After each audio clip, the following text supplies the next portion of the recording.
아침 성경 일독 캠페인 이정도는 알고 가자. 오늘은 계시록 6장부터 10장까지입니다. 계시록도 이제 절반 지나가는데요. 계시록을 이제 앞부분에 했던 것들 잠깐 요약해드리면 1장에서 이제 상황이 나와요. 요한이 반모섬에 유배되어 있었고 어느 날 등 뒤에서 갑자기 큰 소리가 나서 돌아보니까 예수님이 계셨던 거죠. 그리고 예수님께서 내가 지금부터 보여주는 것들, 듣는 것들 다 기록하고 편지해라 해서 7교회에 편지를 쓰기 시작하는데요. 이 편지의 제일 앞부분의 내용이 이제 7교회 각자에게 보낸 2장부터 3장까지 각 개별 교회들에 보낸 편지였는데요. 여기서 중요한 부분, 이겨라. 이기는 자에게는 이런 것들을 주겠다. 뭐 이런 것들이라고 나온 부분들 전부 다 보면은 영원한 구원과 그 영광에 참여하는 것이라고 할 수가 있습니다. 이 부분이 굉장히 중요하다고 말씀드렸어요. 왜냐하면 요한계시록 전체를 읽으시면서 꼭 머릿속에 담고 있어야 되는 건 뭐냐면 이 책은 편지고 이 글은 편지 글이고 이 편지의 목적은 단순히 앞으로 어떤 일이 벌어질지를 알려주는 게 아닙니다. 사실은 성경의 어떤 부분도 단순히 지식을 전달하기 위해서 쓰여진 부분은 없다고 봐야 돼요. 어떤 목적이 있는 겁니다. 그럼 이 요한계시록의 이 편지의 목적은 무엇인가? 이 편지는 이기라는 거예요. 지금 당한 싸움, 지금 너희가 당면한 이 순교자들이 내 이름을 증거하기 위해서 사는 증인들이 순교를 당하고 있는 이런 상황, 이 싸움 속에서 이겨라. 너희가 이기기 위해서 이기는 데 도움이 되라고 이 편지를 쓰는 거다라는 거죠. 2장, 3장이 각각의 교회에 보낸 내용들이라고 할 수 있고요. 각각의 교회의 개별적인 내용이라고 할 수 있고요. 4장부터 보는 환상군도 편지입니다. 이제 4장부터 나오는 부분은 모든 교회에 동일하게 그 요한이 본 환상을 보여주는 거죠. 자, 이제 4장에서부터 환상을 보는데 4장에서 제일 먼저 이 환상의 첫 번째 등장인물은 하나님이죠. 이 4장은 에스겔 1장과 같다고 말씀드렸었는데 하나님의 보좌가 보이고 그리고 울려 퍼지는 찬양 소리들, 그 영광과 그 승리로 가득한 그 찬양을 보게 됩니다. 그리고 5장에서 이제 그 보좌에 계신 하나님, 에스겔에서도 사실 마찬가지였어요. 보좌에 계신 하나님이 두루마리를 꺼내드시는데 그런데 이제 차이가 있다면 여기서는 그 두루마리가 봉인되어 있는 거예요. 7개의 봉인으로 이렇게 딱 그 봉인이 붙어 있는데 이 봉인을 떼어야 두루마리를 읽을 수 있고 두루마리를 읽어야 이제 성도의 이 순교의 시기가 끝나고 박해의 시기가 끝나고 하나님께서 이 갚아주시는 신원의 때가 오는데 그런데 이 봉인을 뗄 자가 없는 거죠. 그래서 막 요한이 울고 있으니까 그때 죽임당하신 것 같은 어린 양께서 등장하시는 거죠. 이 두 번째 등장인물이죠. 4장에서 하나님이 등장하신다면 5장에서 이제 어린 양, 7영을 가지신 성령과 성자가 함께 등장하시는 거라고 할 수 있죠. 이 봉인을 떼기에 합당한 자다라는 찬양이 역시 울려 퍼지게 되고요. 이제 그러면 이제 6장, 오늘부터 6장 읽을 텐데 무슨 내용이 나올까요? 이 생각하셔야 돼요. 전체 흐름을 생각하면 너무 자연스럽습니다. 이제 어린 양이 봉인을 떼시겠죠. 그렇죠? 7개의 봉인을 하나 떼고 두루마리가 읽혀지겠죠. 자, 6장이 이제 봉인을 떼는 거예요. 오늘 전체를 먼저 말씀해드리면 6장은 첫 번째 봉인부터 6번째 봉인까지를 떼고 그럼 7번째 봉인을 7장에 떼야 되잖아요. 그런데 7번째 봉인을 떼기 전에 막간극이 들어가 있어요.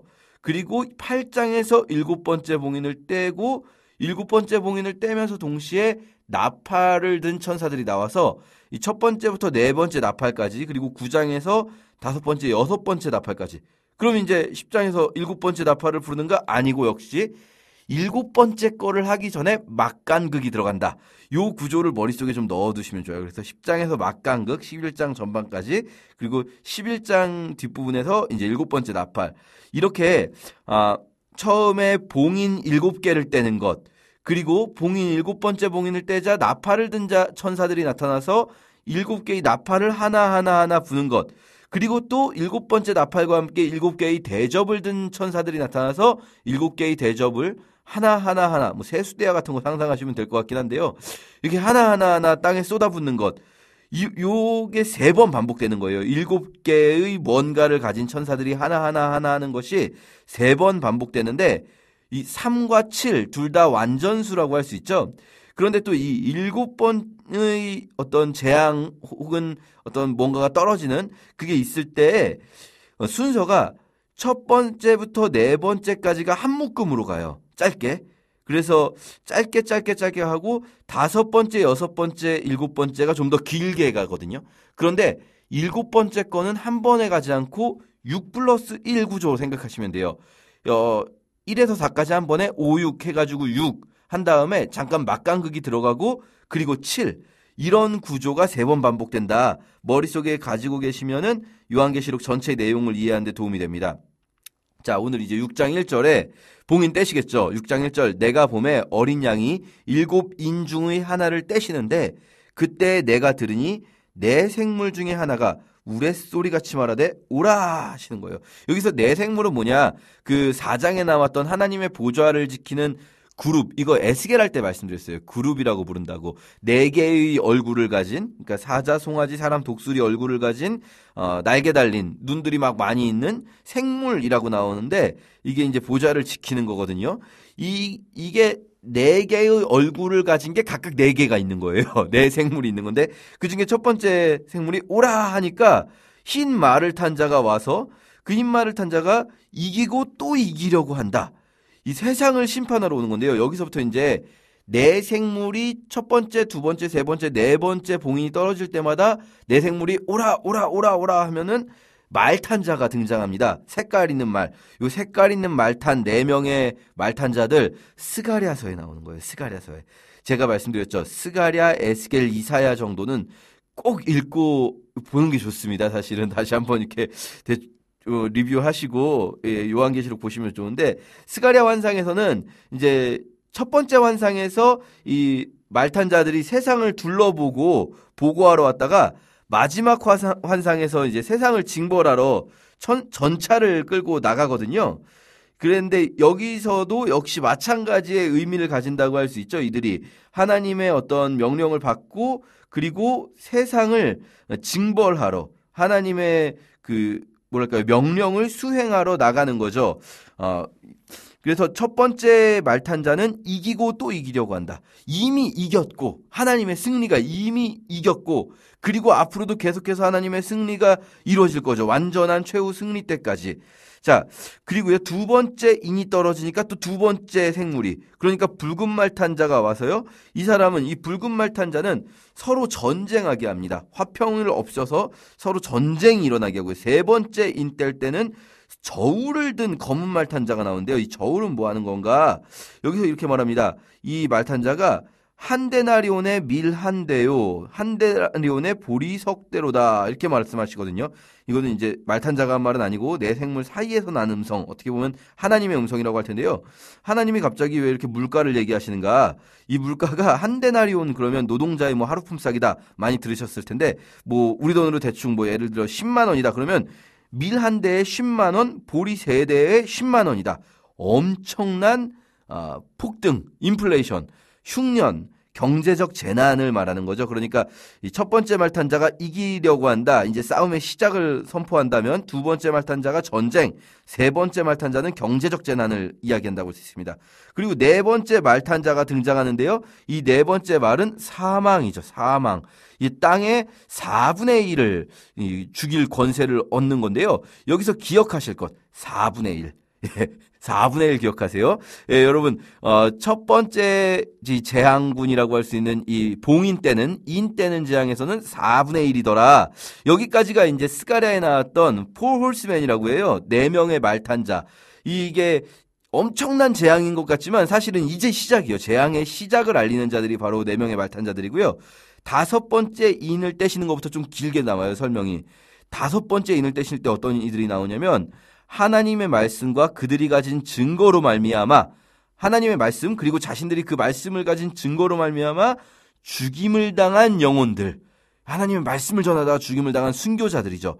이들이 제단 아래서 큰 소리로 부르는데 주님 거룩하고 참되신 대주제여 땅에 거하는 자들을 심판하여 우리 피를 갚아주지 아니하시기를 어느 때까지 하시려 하나이까? 무슨 말입니까? 땅에 거하는 자들이 바로 이 순교자들을 순교시킨 자들, 핍박자들, 박해자들, 그리고 또 조롱하는 자들, 뭐 직접적으로 박해하지 않더라도 박해당하는 모습을 보고 조롱한 자들, 이런 자들이 땅에 거하는 자들인데 이들을 심판하셔야 되잖아요, 주님이. 그래서 우리의 피를 갚아주셔야 되는데 그렇게 하지 않고 계신 거예요, 주님이. 지금 바로 이 시점에서. 주님 언제까지 심판 안 하실 겁니까? 언제까지 참으실 겁니까? 사실 이제 에스겔이나 스가랴에서도 이런 외침들이 들려오는데 이 악한 세상을 언제까지 그냥 두실 겁니까?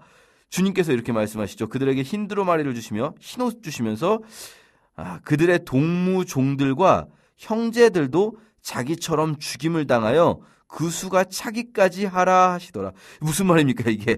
더 죽을 때까지. 순교자의 수가 더 찰 때까지 더 순교해야 된다. 이렇게 말씀하시는 거죠. 이 요한계시록 이제 뒤에 가서 더 말씀을 드리겠지만 오늘 부분보단 내일 부분인데 순교, 이 순교가 정말 중요한 키워드예요. 순교는 하나님의 일을 이루는, 하나님의 때를 이루는 굉장히 중요한 키워드입니다. 그래서 순교자의 수가 차기까지는 기다리겠다. 잠시 동안 쉬겠다. 이렇게 말씀하시는 거죠. 그리고 여섯 번째 인이 떨어지니까 점점 이 재앙이 커지죠. 여섯 번째 봉인을 떼니까 막 지진이 나고 해가 검어지고 달이 붉어지고 별이 땅에 떨어지고 막 산과 섬이 막 지각 변동을 일으키고 사람들은 산과 바위 틈에 숨어서 이 땅의 사람들 아까 말했던 그 사람들은 바위 틈에 숨어서 막 하나님과 어린 양의 진노로부터 숨는 거죠. 이 지금 우리를 박해하는 이 자들이 이 로마의 이런 사람들이 어린 양의 진노로부터 숨는 거예요. 어린 양은 지금은 죽임당하신 것 같고 연약해 보이지만 가장 강력한 심판자로서 등장하시는 거죠. 그래서 이제 여섯 번째 인까지 뛰면서 점점 막 심해졌잖아요. 재앙이 막 심지어 여섯 번째 인에선 해와 달과 막 지각 변동이 일어나고 그럼 일곱 번째 인을 떼면 어떤 일이 벌어질까 막 기대되는데 7장에서 일곱 번째 인 뗄 차례인데 잠깐 막강극이 등장하는 거예요. 여기서 이제 첫 번째 막강극에서 어떤 게 등장하냐면 이게 전체적으로 요한계시록이 그리는 건 큰 싸움이거든요. 그럼 이 싸움에 싸울 사람들이 등장해야 되잖아요. 등장인물, 주요 등장인물이 등장하기 시작하는데 첫 번째로 이미 4장에서 하나님, 5장에서 어린 양 예수 그리스도가 등장하셨어요. 7장에서 또 다른 이제 이 싸움의 당사자, 주요 등장인물이 등장하는데요. 먼저 7장 1절에 이후에 내가 내 천사가 땅 내 모퉁이에 선 것을 보니 땅의 사방 바람을 붙잡아 바람으로 하여금 땅에나 바다에나 각종 나무에 불지 못하게 하더라. 이 내 천사가 자연현상을 멈추게 해서 2절에 보시면 땅과 바다를 해롭게 할, 그러니까 재앙을 내릴 내 천사가 있었는데 내 모퉁이에 나타났거든요. 그런데 또 다른 천사가 나타나서 하나님의 도장을 가지고 나타나서 내 천사를 말려요. 내 천사한테 니네들 가만히 있어봐. 잠깐 기다려 하면서 우리가 우리 하나님의 종들의 이마에 인치기까지 땅이나 바다나 나무들을 해하지 말라. 그래서 내 천사를 멈추게 하거든요. 그리고는 인을 치는데 인침받은 자들이 산다. 이거는요 에스겔 9장에 보면 나오는 개념이죠. 이마에 표를 찍어서 이마에 표 있는 자들을 살리시는. 근데 그 숫자를 들어보니까 14만 4천이다. 이 12지파에서 각각 12,000명씩 14만 4천. 어떤 분들은 이제 이 14만 4천은 실제 이스라엘이다. 그래서 이스라엘 사람들 중에서 14만 4천 명 구원받으면은 뭐 예수님 오신다. 또 이스라엘은 14만 4천 명, 이방인 중엔 아무라도 능히 셀 수 없는 뒤에 나오는 큰 무리. 이렇게 해석하시기도 하지만 뭐 가능성이 없는 건 아니지만 조금 어려울 수 있는 게 왜냐면 실제 지금 현재의 실제 이스라엘은요. 이 12지파가 다 남아있지 않습니다. 물론 여기 나오는 12지파는 단지파가 빠지고 이제 므낫세 지파를 대신 넣었지만 어쨌든 이 12지파가 지금 남아있지 않아요. 구약시대 이후에 사마리아와 막 혼혈되고 막 이 사람들 디아스포라가 이뤄지고 이러면서 북쪽 지파들 뭐 거의 이미 신약시대에 사라졌기 때문에 이 14만 4천이 실제 이스라엘 혈통 중에 있는 사람들이라고 말하기가 어려워요. 이건 오히려 이제 어떻게 봐야 되냐면 7장 4절에 14만 4천이라는 말이 요한이 세본 숫자가 아니고요. 내가 인침받은 자의 수를 들으니 이렇게 천사의 말을 들은 거예요. 천사가 말하는데 인침받은 자는 14만 4천 명이다. 그래서 천사가 말해주는 게 각 지파에서 12,000명씩 인쳤다라는 거죠. 근데 이제 14만 4천 명을 요한이 셀 수 있겠습니까? 여러분 14만 4천 명, 뭐 10만 명 정도가 한눈에 들어오는 사진, 뭐 예를 들면 지방 소도시의 위성 사진을 보시면 한 10만 명 정도가 있을 텐데 그걸 보고 뭐 이게 14만 4천 명이다 이렇게 셀 수 있을까요? 그러니까 이건 지금 앞에 나오는 뭐 지파별로 12,000명씩 이거는 들은 거고요. 지금 요한이 7장 9절에 이루에 내가 보니 각 나라 족속과 백성과 방언에서 아무도 능히 셀 수 없는 큰 무리가 나오는데 이들이 바로 그 14만 4천 명이라고 보는 게 좀 더 자연스러운 해석이 아닌가. 물론 이제 다르게 해석하시는 경우도 있는데 그것도 틀렸다고 말하기는 어렵습니다. 제가 늘 말씀드리지만 계시록은 아무도 주님 오실 때까지 확신할 수 없는데 어쨌든 이 아무라도 능히 셀 수 없는 무리는 어떤 자들이냐면요. 구원하심이 오직 보좌에 앉으신 하나님과 어린 양께만 있다고 고백하는 이 보좌에 앉으신 하나님과 어린 양이 4장 5장에 나온 분들이죠. 이 그리스도인들입니다. 그리스도인들. 이제 7장에서 그리스도인들이 등장한 거예요. 근데 그리스도인인데 어떤 그리스도인이냐? 13장에 장로 중 하나가 물어봐요. 요한한테 물어봐요. 이 사람들 누구냐? 아니 왜 알려줘야지 요한한테 물어보니까 요한은 이제 처음 보는 건데 지금 환상을. 그러니까 요한이 제가 모르니까 주님, 당신이 아시잖아요. 장로님 저에게 알려주세요. 이렇게 말하는 거죠. 그러니까 알려주는데 요거 스가랴서에 나오는 방법이에요. 처음에 알려주지 않고 되물어봤다가 다시 알려주는 요게 이제 강조하기 위한 거죠. 자, 이들이 누구냐? 14절에 이는 큰 환란에서 나오는 자들인데 어린 양의 피에 그 옷을 씻어 희게 하였느니라. 큰 환란에서 나오는 자들. 그리스도인들은 그냥 평탄하게 살면서 예수 믿고 그런 자들이 아니라 큰 환란 속에서 어린 양의 피에 그 옷을 씻어서 희게 하고 환란을 뚫고 나오는 자들이 바로 그리스도인들이라는 거죠. 그럼 그들이 환란을 받았지만 이제는 16절에 그들이 다시는 줄이지도 아니하며 목마르지도 아니하고 해나 아무 뜨거운 기운에 상하지도 아니하리니 이는 보좌 가운데 계신 어린 양이 그들의 목자가 되실 거다. 모든 눈물을 씻어주실 것임이라. 이렇게 7장에서 핍박을 이기고 나온 성도들이 등장하고요. 8장에서 다시 이제 뭐 할 차례일까요? 7번째 인 뗄 차례죠. 자, 7번째 인을 뗄 때 이 어떤 느낌이냐면 긴장이 막 6번째까지 엄청 심해졌잖아요.